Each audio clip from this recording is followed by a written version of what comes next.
নমস্কার, রাত ৮টায় আপনার কথা, আপনার ভাষা আর আপনার মুড নিয়ে ঠোঁট কাটা ১ ঘন্টা। দুর্গাপুজো আর কদিন বাকি, ১৫০ দিন। সাধারণত রথের দিনেই অনেক বড় দুর্গাপুজোর খুঁটি পুজো হয়ে যায়। আজ উল্টো রথ, আজও খুঁটি পুজো হলো ২১-এর অনুষ্ঠানের। তৃণমূলের ২১শে জুলাইয়ের খুঁটি পুজো হলো আজ। দেখুন ছবিটা। ধর্মতলায় খুঁটি পুজোর অনুষ্ঠানের পৌরোহিত্য করেন সুব্রত বক্সী, দলের প্রবীণ নেতা মমতা ব্যানার্জির পুরনো এবং বিশ্বস্ত সঙ্গী। এবার ক্যামাক স্ট্রিটে বেশ নিরুত্তাপ পরিস্থিতি ২১শে জুলাই নিয়ে।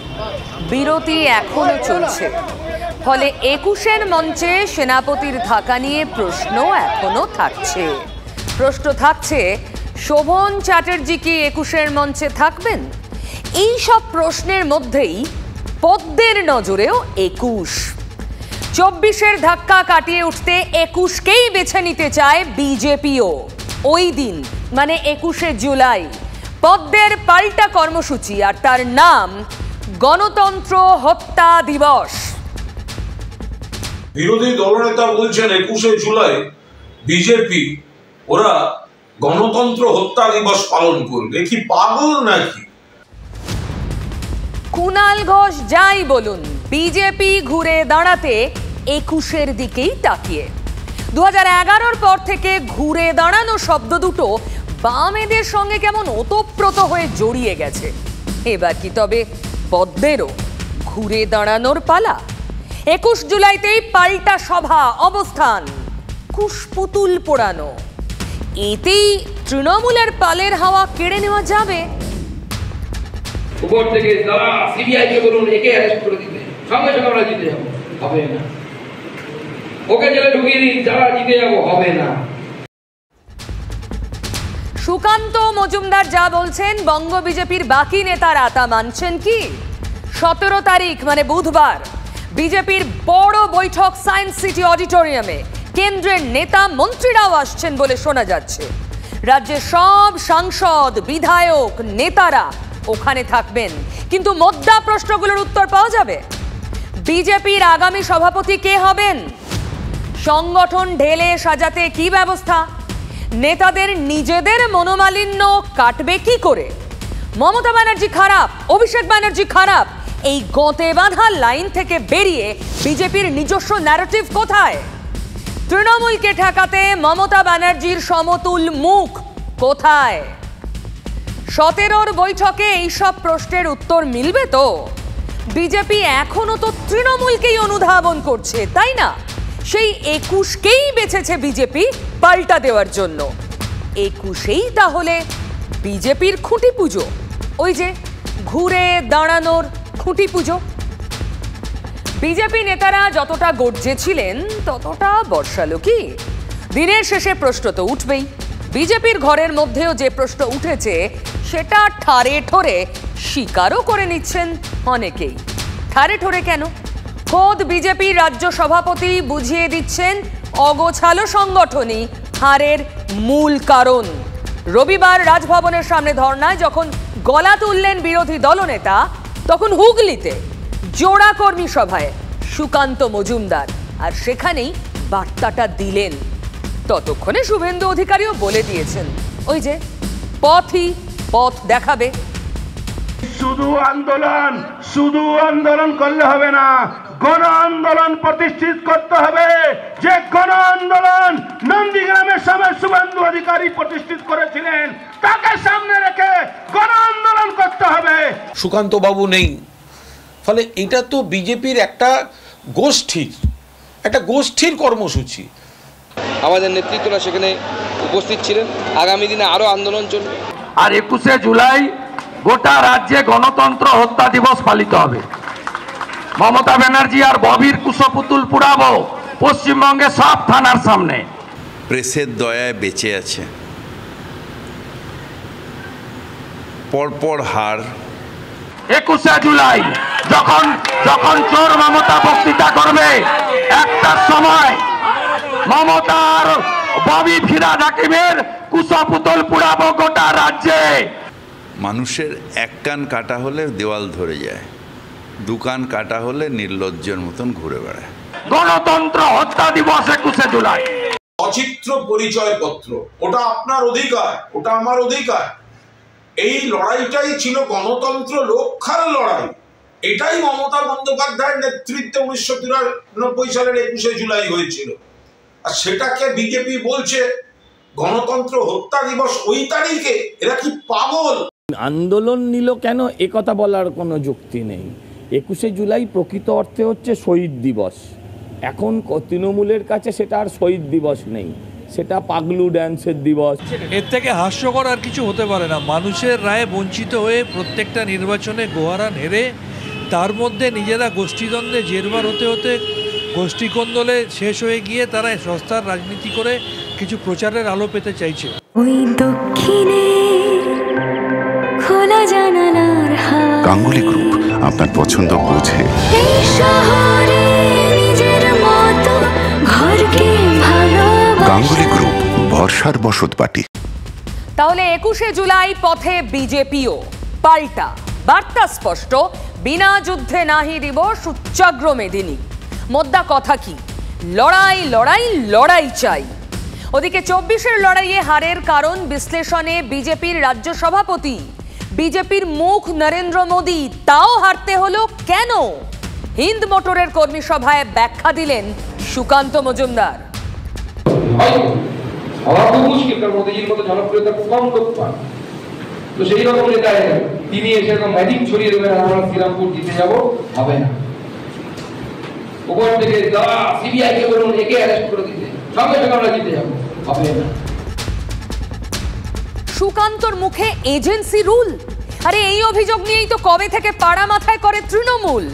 আর কি, বিজেপির রাজ্য সভাপতি বললেন, আর তৃণমূলের হাতে পড়ে পাওয়া 14 আনা। উপর থেকে সিবিআই কে বলুন একে অ্যারেস্ট করে দিতে, সঙ্গে সঙ্গে আমরা জিতে যাব, হবে না। ধন্যবাদ জানাই সুকান্ত বাবুকে, যে কথা আমরা বলে আসছি। সিবিআই কার বাড়ি যাবে সেটা উনি ঠিক করবেন, ইডি কার বাড়ি যাবে উনি ঠিক করবেন, এনআইএ কার বাড়ি যাবে উনি ঠিক করবেন। তাই মিড ডে মিলের সুপারিশ করেছে ভারত সরকারের যশস্বী শিক্ষামন্ত্রী ধর্মেন্দ্র প্রধান। পিএম পোষণ, সিবিআই ইনভেস্টিগেট হবে। চোরের মায়ের বড় গলা, শূন্য কলসি বড্ড বাজে বেশি। আজকে ক্ষমতায় আছে তাই সাথে এজেন্সি নিয়ে ঘুরছে।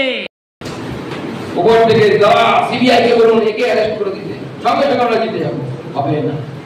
মস্তান দিয়ে যেরকম মানুষের মন জেতা যায় না, সেরকম মোদি অমিত শাহর যে মস্তান অর্থাৎ কেন্দ্রীয় এজেন্সি, সেই দিয়ে কোথাও ডাল গলবে না।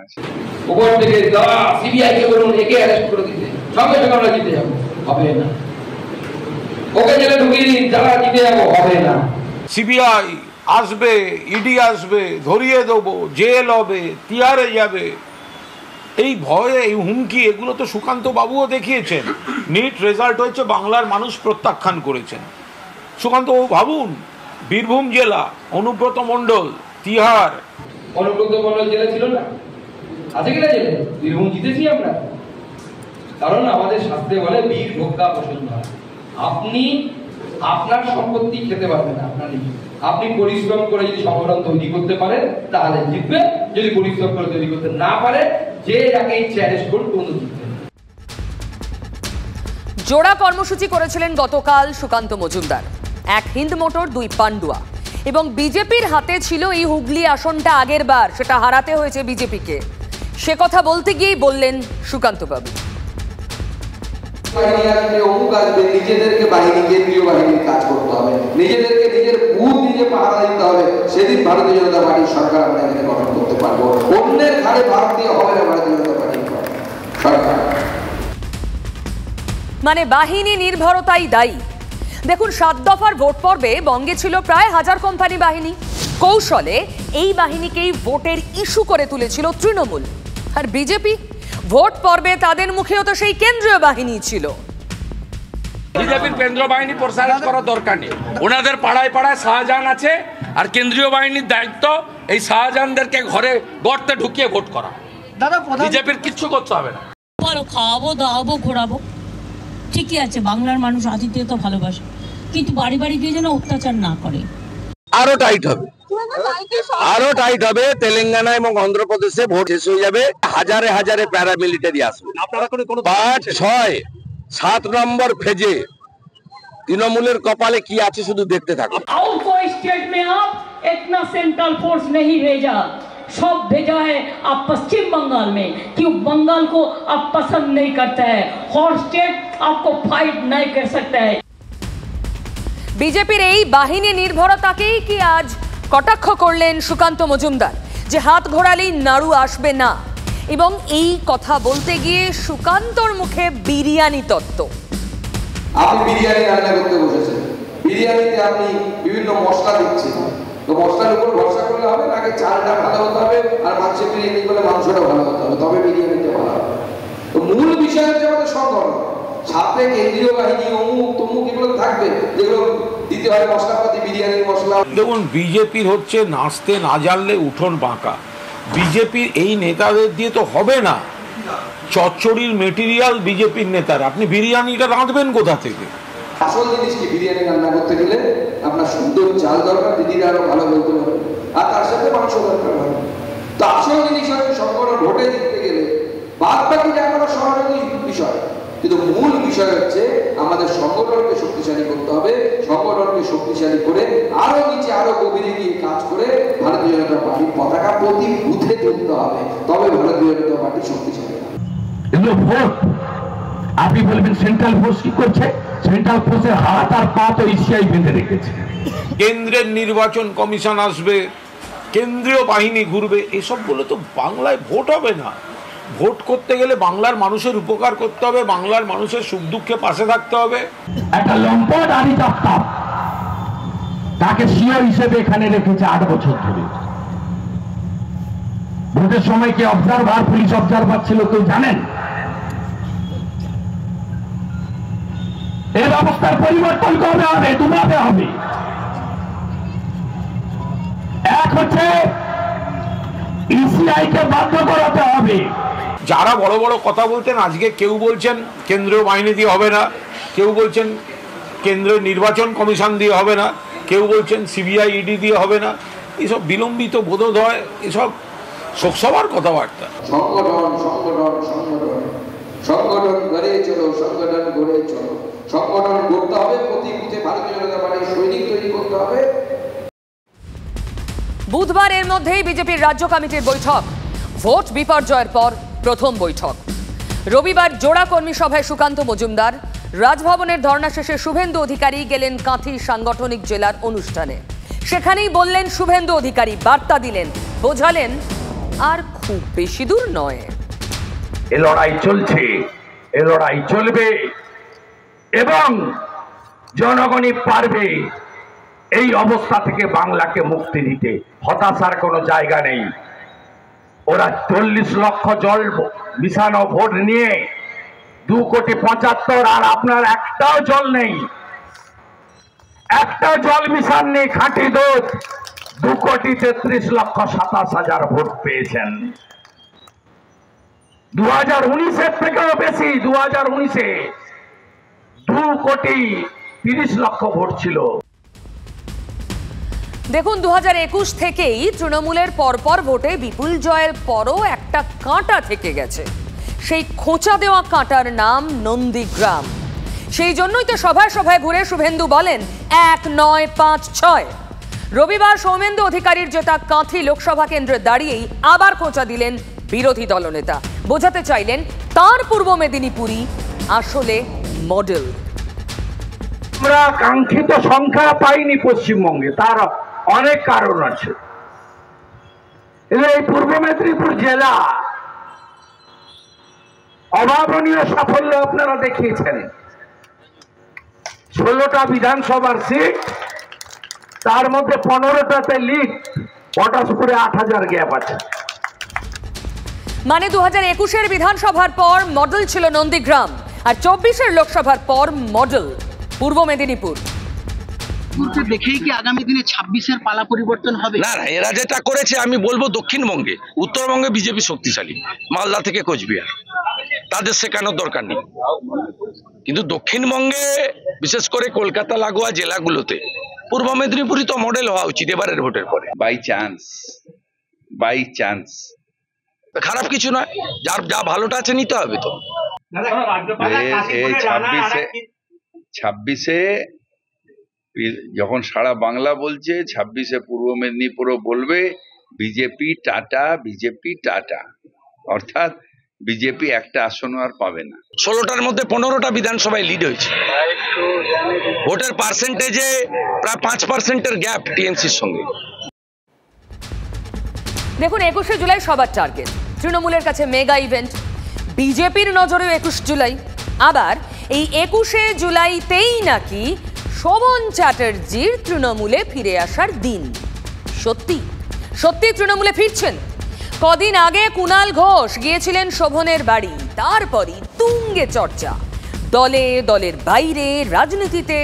শোভনের তৃণমূলে ফেরা কি জাস্ট সময়ের অপেক্ষা? মহানগরীর মেয়রের মুখটাও কি দ্রুত বদলাবে? শোভনের ঘর ওয়াপসি জল্পনায় আজ একাই বলতে পারেন জল ঢেলে দিলেন জয়প্রকাশ মজুমদার। প্রাথমিক শর্ত হচ্ছে তার আবেদন, এবং সেই আবেদনের স্বীকৃতি হলে তবেই জয়েনিং।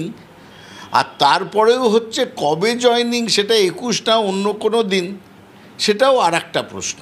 আমার অন্তত জানা নেই এই সমস্ত বিষয়টা, এই পর্যায়গুলোর কোনোটার ইনিশিয়েশন যেটাকে বলা হয়, শুরুয়াত হয়েছে বলে আমার অন্তত জানা নেই। সে কি দলে ফেরার প্রাথমিক শর্তই পূরণ করেননি শোভন চ্যাটার্জি, অথচ তার বাড়িতে নাকি মুখ্যমন্ত্রীর দূত পৌঁছে গিয়েছিলেন? সবটাই গুজব। জয়প্রকাশ মজুমদারের বক্তব্য থেকে একটা জিনিস স্পষ্ট, দলে ফেরার জন্য যে প্রক্রিয়া, সেই প্রক্রিয়া কিন্তু আদৌ শুরু হয়নি শোভন চট্টোপাধ্যায়কে দলে প্রত্যাবর্তনের ক্ষেত্রে। খুব স্বাভাবিকভাবে এই জল্পনায় জল ঢেলেছেন জয়প্রকাশ, যা রাজনৈতিক মহল খুব গুরুত্বের সঙ্গে দেখছে। তার কারণ এই মুহূর্তে 21শে জুলাইয়ের প্রস্তুতি এবং 21শে জুলাইয়ের সামগ্রিকভাবে যে পর্ব চলছে তাতে গুরুত্বপূর্ণ ভূমিকা রাখছেন জয়প্রকাশ মজুমদার। আচ্ছা, এত কিছুর পরেও শোভনের তৃণমূলে ফেরার সম্ভাবনাকে জাস্ট গুজব বলে উড়িয়ে দেওয়া যায়? ব্যক্তিটি শোভন চট্টোপাধ্যায়, মমতা বন্দ্যোপাধ্যায়ের স্নেহের কানন। তৃণমূলের সুপ্রিমো যদি কাছে টেনে নেন, তাহলে দলে বাকি কারোর কিছু বলার থাকে? আর দলের শেষ সিদ্ধান্ত কে নেন? শুধু বিরোধীরা নয়, দলের মধ্যেও নেতারা বলা বলি করেন দলে তো একটাই পোস্ট, কর্ত্রীর ইচ্ছায় কর্ম। ওনাকে কেউ রাজনীতি ছেড়ে যেতে বাধ্য করেনি।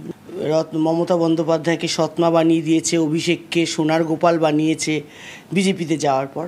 আবার যদি ওনার মনে হয় যে তৃণমূল কংগ্রেস ওনার নিজের পরিবার, সৎমা আবার মা হয়ে গেছে, সোনার গোপাল অভিষেক এখন আবার ম্যাচিউরড হয়ে গেছে, তো রাজনীতি করবে। আসলে শোভন চট্টোপাধ্যায় মন্ত্রিত্ব এবং দল ছাড়ার পর যেদিন কালীঘাটে ভাইফোঁটা নিতে গিয়েছিলেন মমতা বন্দ্যোপাধ্যায়ের কাছে, সেদিন থেকেই এই জল্পনাটা চলছে কবে কবে হতে পারে শোভনের প্রত্যাবর্তন।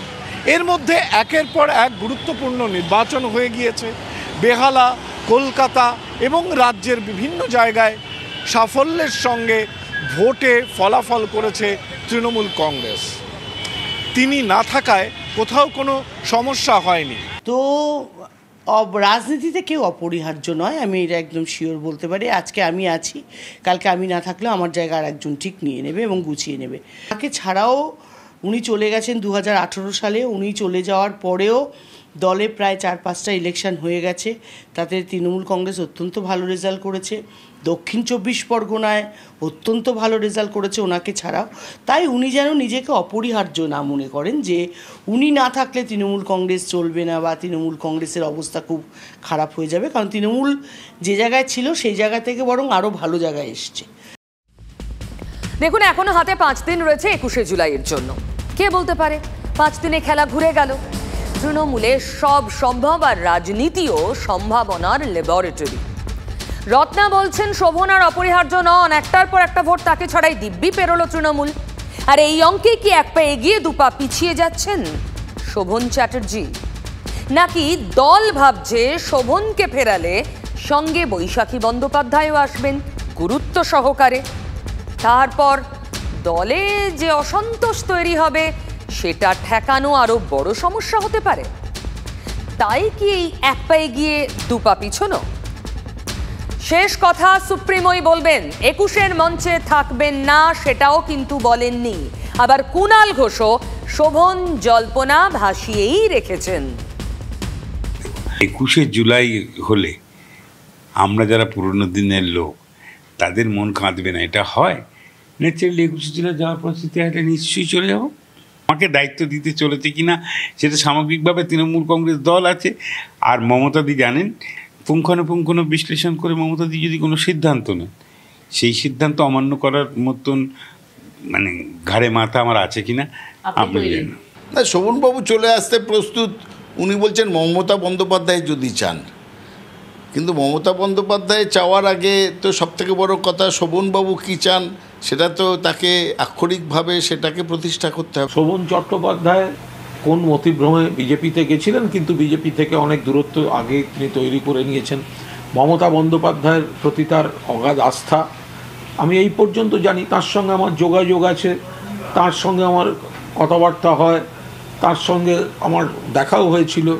কিন্তু তিনি কখন দলে ফিরবেন বা তার কবে ফেরাবেন দলের নেতারা, এই টেকনিক্যাল বিষয়গুলো সম্পর্কে কোনো কথা বলার কোনো ইখতিয়ারই আমার নেই। ওনারা বলেছিলেন যে রত্না চট্টোপাধ্যায়ের সঙ্গে আমরা এক মঞ্চ শেয়ার করব না, তো সেই ক্ষেত্রে ওনারা আসেননি।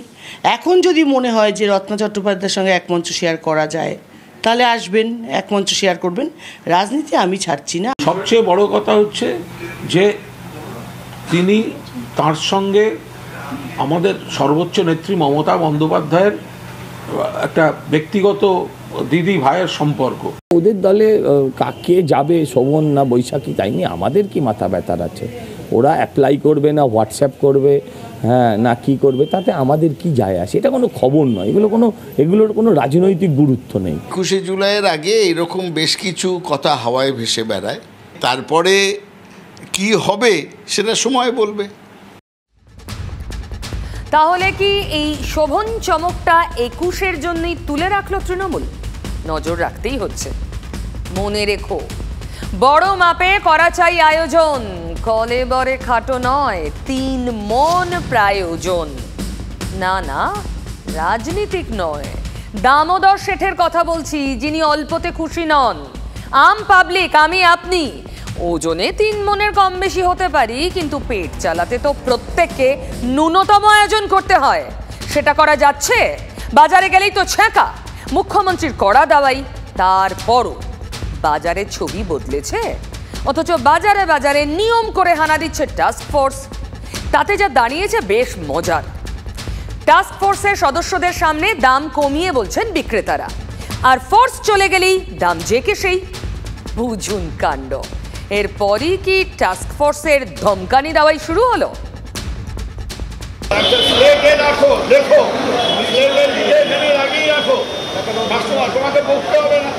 কখন?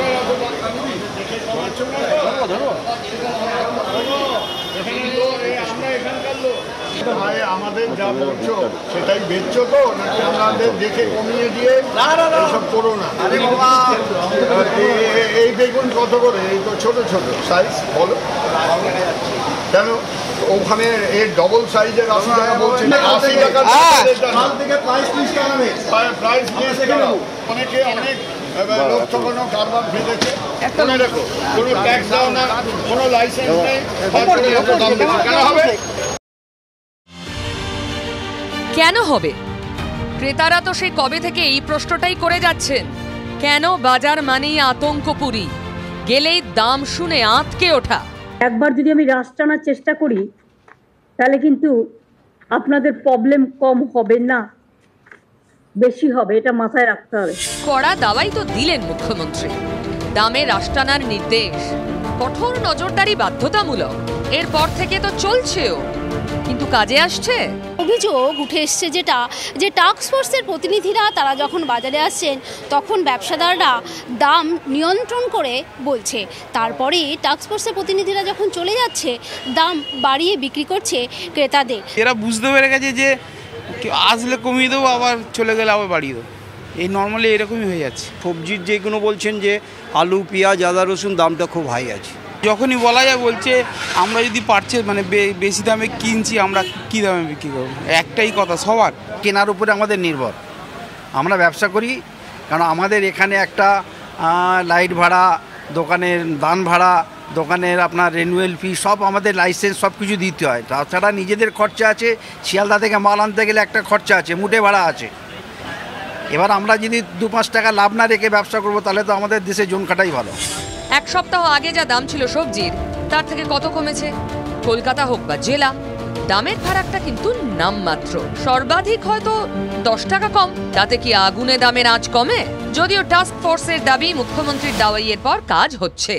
অনেকটা কম, 30%। আজকে নিউ মার্কেটে এসে দেখছি অনেক কম, নর্মাল আছে। আমরা এদেরকে লিস্ট টাঙাতে বলেছি। ওষুধ এরাও দিচ্ছেন, কিন্তু প্রশ্ন হলো অসুখ সারছে কই? ধরা গেছে আদৌ অসুখটা ঠিক কোথায়? অসুখটা আমরা বলছি। দেখুন, কৃষক থেকে ক্রেতার কাছে তো সরাসরি আসে না এই সমস্ত সবজি। মাঝে থাকে ফোড়েরাজ, তারপরে আসে পাইকারি বাজার, তারপর আসে খুচরো বাজার। এখান থেকে ক্রেতার কাছে পৌঁছয় কতগুলো ধাপ, বুঝছেন তো? ধমকানি চমকানিতে কাজ হবে না, এই ধাপগুলোয় নজর দিন টাস্ক ফোর্সের সদস্যরা। ওই দক্ষিণে খোলা জানালার হাওয়া। গাঙ্গুলি গ্রুপ, আপনার পছন্দ বোঝে। এই শহরে নিজের মতো ঘরকে ভালোবাসা। গাঙ্গুলি গ্রুপ, বর্ষার বসতবাটি।